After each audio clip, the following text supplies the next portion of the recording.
Nigeria or Nigeria.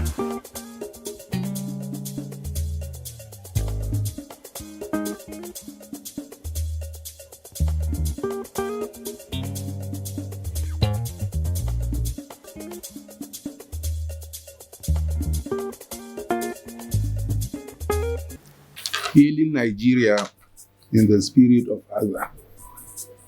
That's Eid al-Kabir. This was first published on July 26, 2021, after the Eid al-Kabir of that year. I find it still relevant and important, with a little tinkering in dates for it to come now. Last week, Muslims the world over celebrated the Eid al-Adha, or the Big Eid, or Big Salah. We are, however, more interested in its meaning, implications, and bearing on us as a nation. We need to look at spiritual milestones, hoping to find the seemingly elusive panacea for our ills. Eid means feast, festival, or celebration, while Adha loosely means sacrifice, animal sacrifice, offering, or oblation. It so got its name because it commemorates Prophet Ibrahim's alayhi salam devotion to Allah subhanahu wa ta'ala and his readiness to sacrifice Ismail, his son, for the love of Allah. The Quranic story has it that Ibrahim alayhi salam experienced a dream in which God ordered him to sacrifice his beloved son Ismail alayhi salam. At first, he was skeptical and believed it was the trickery of the cursed devil. After experiencing the dream the following night, he then understood that it was a message and a command from Allah subhanahu wa ta'ala. Without hesitation, he prepared his son for the sacrifice. Ibrahim alayhi salam loved his son dearly. Yet, this was no obstruction to honoring his duty as instructed by Allah subhanahu wa ta'ala, and thus proving his full submission to Allah. Ibrahim alayhi salam took his son to the top of Mount Arafat, and in his hands he had a knife and a rope. Upon arrival, he mentioned the dream to his son Ismail alayhi salam and made him aware that Allah subhanahu wa ta'ala has decreed for him to be a sacrifice, and in obedience, his son Ismail alayhi salam accepted what God commanded of him. Ismail alayhi salam asked that his hands and legs be tied to avoid struggling during the sacrifice, and that his father should blindfold himself to avoid witnessing his suffering. Ismail was aware of his father's love towards him, and he knew that this would be difficult to witness. However, as Ibrahim alayhi salam began performing the sacrifice, Allah subhanahu wa ta'ala replaced Ismail with a ram, and Ismail alayhi salam was saved and armed. Allah subhanahu wa ta'ala tested Ibrahim alayhi salam to see his dedication in his submission, that's Islam, that's submission to his creator, in his willingness to obey Allah's commands. Ibrahim alayhi salam successfully passed the test, and the act of the sacrifice serves as a reminder of Prophet Ibrahim's dedication and devotion to serving Allah obediently. Therefore, Eid al-Adha means the festival of sacrifice. The lesson here is that of sacrifice for a better you. We mostly look at the sacrifice from the point of slaughtering a ram for its meat. Even at that, Islam recommends one to get a healthy, mature, and meaty sacrificial lamb that will be a beauty to the eye. Looked at deeply, the sacrifice should translate to sacrificing what one loves in exchange for gaining spiritual upliftment. Any man uplifted spiritually will spread the love around. He will not be where there will be an injustice. He will not be a party to corrupt activities. Above all, that man will not be where another human being is being harmed. Humanity will be safe with him. If the Nigerian Muslims who took part in the Eid al-Adha all take in the spirit behind the event, our country will be better than it is now.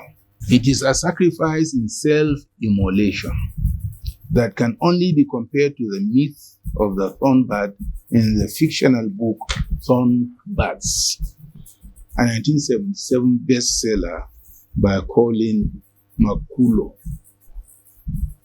She said the story in Drogheda, a town that does not exist in Australia. In the front matter of the book, the myth is set out thus. There is a legend about a bird which sings just once in its life, more sweetly than any other creature on the face of the earth.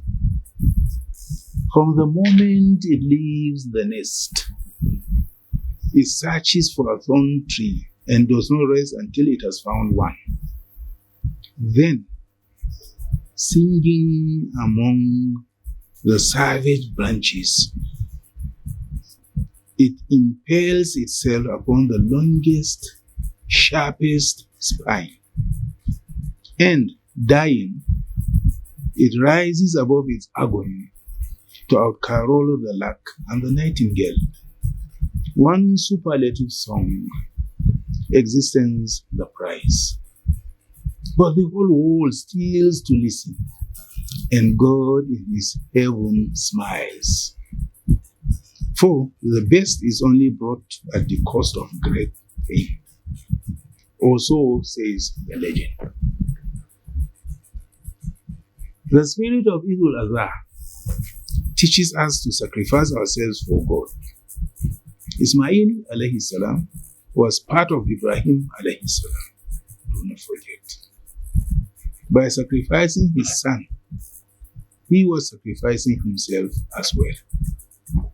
Nigeria, now more than ever in its history, needs countrymen who are ready to sacrifice for its existence. We should frown at a situation where leaders will call on us to change, while they indulge in the perfidies associated with our leaders of old. It is not fair, nor is it right, for leaders to ask followers to tighten their belts while they punch more holes in theirs to accommodate their ever-bulging bellies. It is also not indicative of leaders with the spirit of sacrifice when they take their children to the best schools around, while the public schools are a little better than pigsties. The spirit of sacrifice is no doubt lacking in the leader who, together with his family, can have access to the best Medicare, while a bigger chunk of the people does not have access to basic healthcare facilities. How can a good Muslim's conscience not disturb him when he buys good exam results or bribes for his child to get a well-paying job? Why should a good Muslim be happy when he collects money to pass a student or to give him a job? We are talking of Muslims as citizens because we are referring to an Islamic event that just happened. But come to think of it, Christianity attaches great importance and symbolism to sacrifices as well. Theirs is even directly and practically connotative of the denial of comfort. Their form of sacrifice focuses on the bodies of its members as a living sacrifice. And I believe all Christians understand Christ's death on the cross to be a necessary atonement for the sins of humankind. And if it was so, why should a Christian run away from discomforting himself for God to be happy with him? In reality, all those who make up a nation must sacrifice for the nation to be great. All religions teach us to sacrifice, and all our tribes have stories of legends who sacrifice their happiness for that tribe to survive. The problem with Nigeria, as my friend Barrister Okoroa for Vincent always insists, is not the North, as some Southerners will want us to believe, or the South, as some Northerners will insist. He believes it is not even Hausa, Igbo, Yoruba, Ijo, or TV, etc. He is also adamant that it is neither Islam nor Christianity. The problem with Nigeria, he opines, is individual selfishness and self-centeredness that border on it is our turn to chop, and myopia in putting the self first before the nation.